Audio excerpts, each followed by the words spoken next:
Welcome back to tonight's Big Picture Rumble. Still with me, Andrew Kloster, David Anderson, and Sean Noble. Let's get back to it. During a hearing on Capitol Hill Tuesday, California Congresswoman Maxine Waters said she supported the Corinthian 15. The Corinthian 15 are 15 former students of the for-profit Corinthian college system who are leading the nation's very first student loan strike by refusing to pay back their loans. So this is just one example of the disaster that we're in. We've got over $1 trillion of student loan debt. 1/8 of all the people with student loans are in default right now. Tuition in public colleges is $62 billion in 2012. That's less than what the government already spends to subsidize the cost of colleges. What do we do about this? This is something that, in the entire history of the United States, we never had this problem. We never had this problem until Reagan started taking apart our educational system, and here we are. When Reagan came into office, 80% of the cost of college was paid for by state, local, federal, or college, endowments, and 20% was tuition. Now it's the exact opposite. 80% of the cost of college is tuition, only 20% is paid for by the government. You can thank Bill Bennett, I guess, for that. But where do we go with this? I think the biggest problem we're the laughingstock of the developed world. I think the biggest problem is that we have a construct where university presidents feel like they have to build an entire empire. And so they are losing sight of what the basic... If you're talking about for-profit colleges like Corinthian... No, I'm talking about state universities.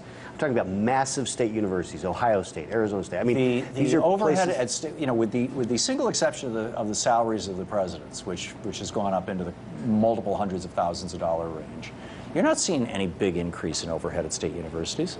They're in fact, actually, what you... Yeah, oh, absolutely are. Not in real terms. Put out their own budget to kind of compete with the Obama budget. One of the things they said is take a look at the cost of Title VI, of Title IX, take a look at all of these federal regulations.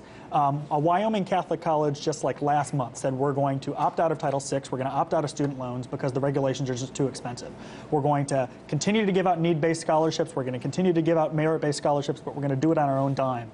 And I think that's a better way to do it. Hillsdale College, Grove City College. I mean, Jefferson's, the thing he was most proud about of everything he did was that he created a free college, the University of Virginia. Sure. Abraham Lincoln, 56 States land-grant can colleges, provide free colleges if it were not for the federal largesse, grants and aid that are coming with massive strings attached, which decrease quality, which increase costs. The Obama budget proposed increasing the OCR. So you're saying that the reason why it's insane. For 200 years in the United States, we had no problem with this. People could work in the summer and pay for college. And the reason over the last 25, 30 years that the cost of college has exploded. Yes, when was Title IX passed? And then, exactly. Is not the consequence of Reaganomics. It's not the consequence of cutting It's administrative radically. bloat. It's absolutely administrative bloat. I don't believe it. I think what we need to do, Tom, I think as Americans and as dads and parents, we just got to take control of the kitchen table conversation.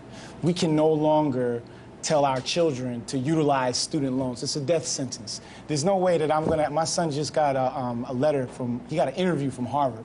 If he gets the opportunity to go to Harvard, there's no way that we're going to pull out a student loan to pay for his education. It's insanity. There's a kid that wrote a book called $1 Million Scholar. His name is Darius Quarles from the south side of Chicago. Darius went to Morehouse College, paid for all 4 years up front, had money left over to buy a car and a house, and still had about $400,000 left over. Wrote about it in his book called $1 Million Scholar. And we're not pushing our kids to go to scholarships.com. We're not pushing our kids to actively seek these equity monies to raise the capital that they need to pay for the school. You got crowdfunding. This guy walks 30 miles. Why don't we just do what most European countries, what most countries around the world do, the developed countries, and just say, if you can go to college, you can go to college. It's free, just like high school. I think we could do that. I think we could do that for most, if not every student that wants to go to college. But the way that we would have to do that is we could offset that with reducing all the costs, the grants and aid to the state governments and things like that. Parents just have to get aggressive about raising the funds to go. The money is already there.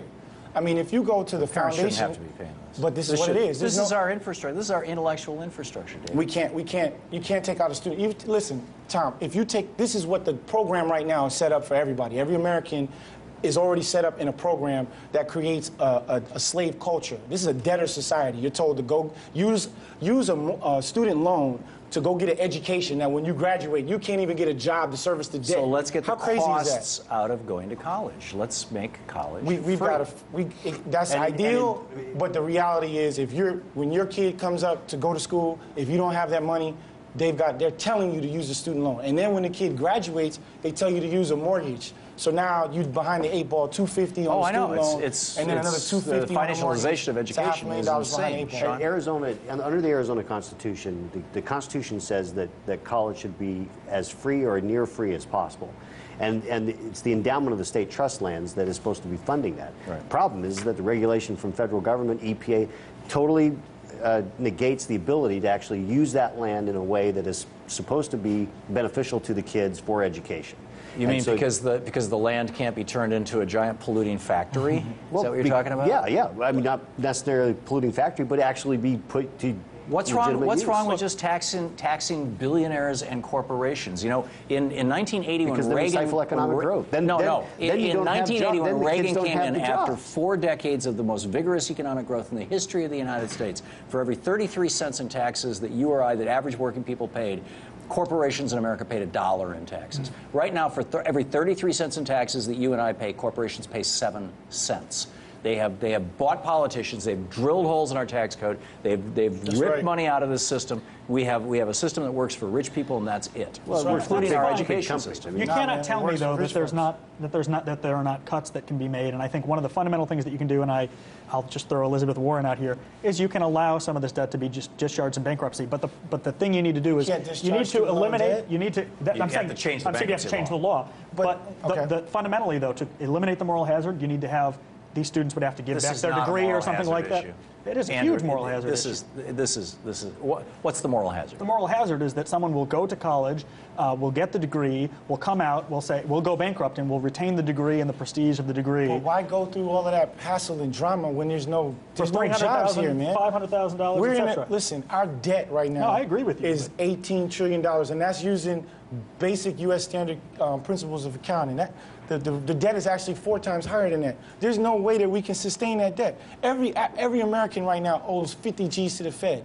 People can't even, and there's only a third of Americans that's paying taxes. The whole system is totally 100% crazy. You cannot tell your kid to use a student loan to go to school. You're putting your kid behind economic disaster.